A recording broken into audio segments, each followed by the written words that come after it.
तो कैसे आप सभी लोग, उम्मीद करते हैं आप सब अच्छे होंगे। तो आज हम स्टडी मटेरियल की इलस्ट्रेशन 1 को सॉल्व करेंगे। इलस्ट्रेशन 1 में आपको स्क्रीन पे शो हो रही होगी इलस्ट्रेशन 1। तो पहली एंट्री होगी, आर ने कैपिटल को इंट्रोड्यूस करा, तो उसकी एंट्री होती है cash account debited to capital account. अब यहाँ कैश को हमने डेबिट क्यों करा? हम हमेशा जब भी जर्नल एंट्री सॉल्व करेंगे हम अपने आप को एज अ कंपनी समझेंगे, कंपनी के पॉइंट ऑफ व्यू से समझेंगे। तो कंपनी के अंदर पैसा आ रहा है, तो इस वजह से हमने यहाँ पे कैश को डेबिट करा है। ये रियल अकाउंट है, व्हाट कम्स इन। और कैपिटल में capital credit the creditor, capital हमें वापस देना होता है जिसने इन्वेस्ट करा है, तो वो इसलिए क्रेडिट द क्रेडिटर, हम कैपिटल को क्रेडिट करेंगे। और यहाँ नरेशन लिखेंगे, नरेशन लिखना मत भूलना, नरेशन है बीइंग कैपिटल इंट्रोड्यूस्ड।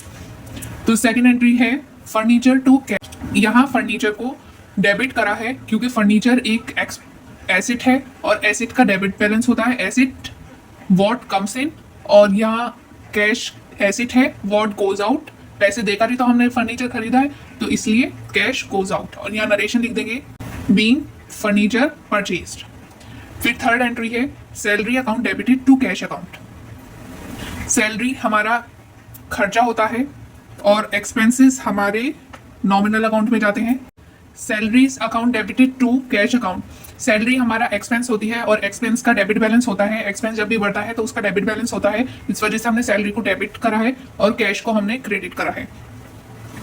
फिर 4 अप्रैल में एंट्री हुई है rent account debited to cash account. हमारा एक्सपेंस, अभी मैंने ऊपर बताया एक्सपेंस का डेबिट बैलेंस होता है, इसलिए रेंट का डेबिट बैलेंस होता है। और कैश व्हाट गोज आउट, यहाँ नरेशन लिख देंगे बीइंग रेंट पेड। फिर 5 अप्रैल में एंट्री हुई cash account debited to interest receive. यहाँ कैश व्हाट कम्स इन और इंटरेस्ट हमारी इनकम है और इनकम का क्रेडिट बैलेंस होता है। आप कोई से भी अप्रोच से जनरल एंट्रीज को सॉल्व कर सकते हैं। मैंने मॉडर्न अप्रोच से सॉल्व करा है। यहाँ कैश एसेट है, कैपिटल का क्रेडिट बैलेंस होता है, फर्नीचर का एसेट है, एसेट का डेबिट बैलेंस होता है, कैश एसेट है, एसेट का डेबिट बैलेंस होता है, और जब कम होती है तो क्रेडिट बैलेंस होता है, इसलिए यहाँ क्रेडिट करा है। सैलरी एक्सपेंस होती है और एक्सपेंस का डेबिट बैलेंस होता है। और कैश एसेट है और एसेट जब कम होता है तो क्रेडिट बैलेंस होता है। रेंट एक्सपेंस है, एक्सपेंस जब बढ़ता है तो डेबिट बैलेंस होता है। कैश एसेट है, एसेट जब कम होता है तो क्रेडिट बैलेंस होता है। कैश एसेट है और जब बढ़ता है डेबिट बैलेंस होता है। और इंटरेस्ट रिसीव, इंटरेस्ट इनकम है, इनकम जब भी बढ़ती है तो क्रेडिट बैलेंस होता है। चलिए सेकंड इलस्ट्रेशन को सॉल्व करते हैं। यहाँ पे इन्होंने एक मिसिंग फिगर दे दी है। At the end of the year में कैपिटल हमें ढूंढनी थी अकाउंटिंग इक्वेशन अप्रोच के थ्रू। तो अकाउंटिंग इक्वेशन बनती है assets is equal to capital plus liability. तो हम एट द एंड वाले पहले हम कैपिटल को ढूंढ लेते हैं, फिर उसके बाद हम प्रॉफिट निकालेंगे। तो fixed asset, inventory, trade receivable और कैश, ये चारों चीजें एसेट होती हैं, तो इन्हें हम ऐड कर देंगे। और लायबिलिटी में ट्रेड पेएबल और लोन लायबिलिटी होती है, तो इसे हम ऐड कर देंगे और इन दोनों को हम सब्ट्रैक्ट कर देंगे। तो 51,420 हमारी कैपिटल एट द एंड निकल कर आ गई।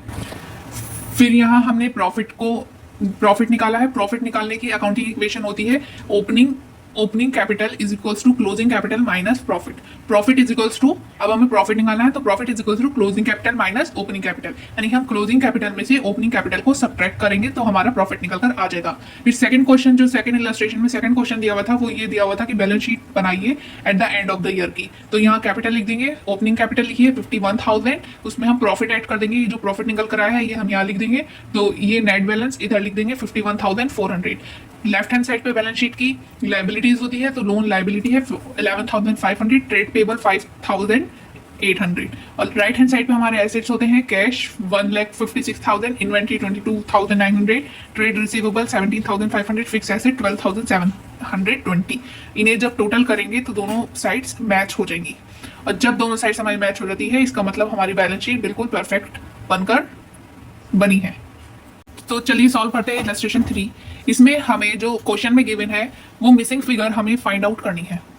तो क्वेश्चन में गिवन है टोटल लायबिलिटीज इंक्लूडिंग कैपिटल, मतलब ये जो लायबिलिटी है इसमें कैपिटल ऑलरेडी इंक्लूडेड है और ये एट द एंड है, एट द एंड यानी आखिरी के साल वाली लायबिलिटीज है और कैपिटल है पूरी टोटल 50,000। और क्वेश्चन में गिवन है कि 35,000 हमारी क्लोजिंग कैपिटल है, तो हम आसानी से अपनी liabilities eight the end of the year निकाल लेंगे। तो 50,000 जो हमें गिवन है माइनस 35,000 जो हमारी कैपिटल है, उससे हमारी 15,000 liabilities eight the end of the year निकल कर आ जाएगी। अब हम इससे अब हमारी लाइबिलिटीज भी निकल कर आ गई, हमें कैपिटल भी मालूम है, तो अकाउंटिंग इक्वेशन से हम एसेट्स भी अपने निकाल लेंगे। Assets is equal to capital plus liabilities. 35,000 capital थी हमारी और लाइबिलिटी 15,000 निकाली है हमने, तो 50,000 हमारे assets at the end of the year हो गए। अब हमें प्रॉफिट गिवन है क्वेश्चन में, क्लोजिंग कैपिटल भी गिवन है क्वेश्चन में, ओपनिंग कैपिटल हमें निकालनी है। तो इसकी एक इक्वेशन होती है profit is equals to closing capital minus opening capital. Opening capital निकालने के लिए हम क्लोजिंग कैपिटल में से प्रॉफिट माइनस करेंगे, जिसमें 35,000 माइनस 5,000, तो हमारी ओपनिंग कैपिटल निकल कर आ गई 30,000। तो अब हमारे पास ओपनिंग कैपिटल भी है और लाइबिलिटीज भी क्वेश्चन में गिवन है, तो हम आसानी से एसेट्स निकालेंगे अकाउंटिंग इक्वेशन के थ्रू। तो अब हम सॉल्व करेंगे इलस्ट्रेशन 5। 1 दिसंबर में कैपिटल इंट्रोड्यूस करी, cash account debited to capital account 4 lakh each, 4 lakh debit 4 lakh credit capital के अकाउंट पे। 3 दिसंबर में यहाँ काफ़ी बच्चे मिस्टेक्स करते हैं, यहाँ जो कैश जो विड्रॉन करा है बैंक से वो पर्सनल यूज़ के लिए नहीं करा, वो बिजनेस के लिए करा है, तो इसलिए cash account debited to bank account, यहाँ मिस्टेक नहीं होनी चाहिए, यहाँ बिजनेस के लिए कैश विड्रॉन करा है, तो 2,000। 5 दिसंबर में purchases account debited to bank account, purchase करा है गुड्स 15,000 का, तो परचेज यहाँ नॉमिनल अकाउंट है, यहाँ डेबिट करेंगे एक्सपेंस को, और बैंक हमारा पर्सनल अकाउंट है, क्रेडिट करेंगे, क्रेडिट द क्रेडिटर। फिर यहाँ सेल्स करी है, कैश सेल्स करी है, bank account debited to sales account, ये सेल की एंट्री होती है। अगर क्रेडिट में करेंगे तो क्रेडिटर का नाम आएगा इधर। अब बैंक से करी है तो बैंक से रिसीव हुआ है हमें और सेल्स हुई है, सेल्स हमारी इनकम है। यहाँ बैंक रिसीवर है, पर्सनल अकाउंट है, 16,000 रिसीव करे हैं और टू सेल्स, सेल्स हमारी इनकम है, इनकम को हम क्रेडिट करते हैं।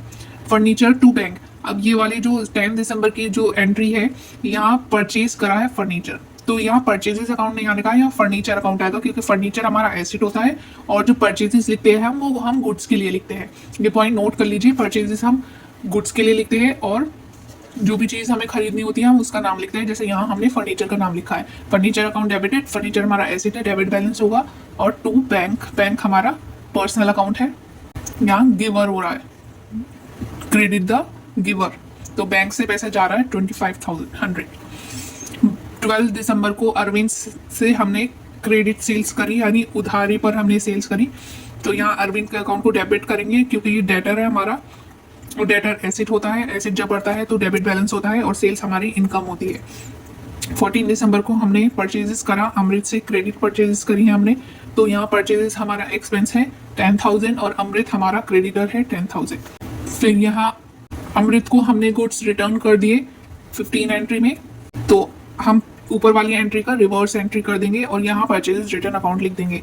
अमृत अकाउंट को डेबिट कर देंगे, यहाँ अमृत अकाउंट को क्रेडिट करा था इस 10,000 से, तो यहाँ हम उसे डेबिट कर देंगे, क्योंकि 500 गुड्स हम उसे वापस कर रहे हैं, तो यहाँ हमने अमृत का अकाउंट डेबिट कर दिया है।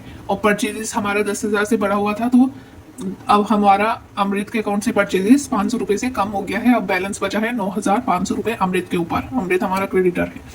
16 दिसंबर में अरविंद ने हमें पैसे दे दिए हैं और हमने उसे 100 रुपये का डिस्काउंट भी दिया है, तो कैश अकाउंट डेबिटेड, कैश हमारा रियल अकाउंट है, इसलिए what comes in, discount allowed हमारा नॉमिनल अकाउंट है, debit all expenses and losses, तो डिस्काउंट अलाउड हमारा लॉस है।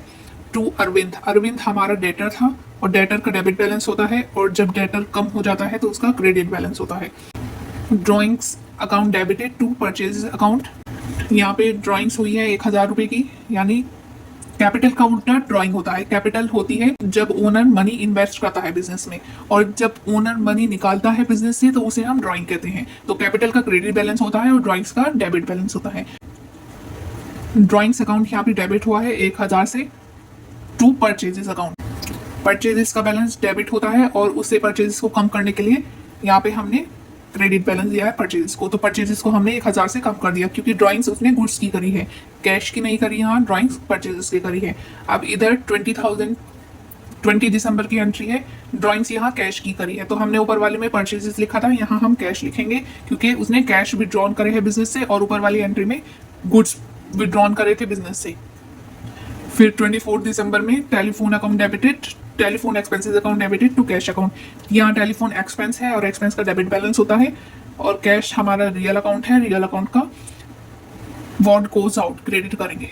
तो 26 दिसंबर को अमृत को हमने फुल सेटलमेंट कर दिया। अमृत अकाउंट 9,500 से अब ये क्रेडिटर था हमारा, क्रेडिटर को हम डेबिट बैलेंस देंगे ताकि उसका बैलेंस कम हो जाए। तो 9,500 से उसका बैलेंस कम हो गया और हमने कैश दिया, कैश व्हाट गोज आउट और डिस्काउंट रिसीव हुआ है, नॉमिनल अकाउंट है, credit all incomes and gains.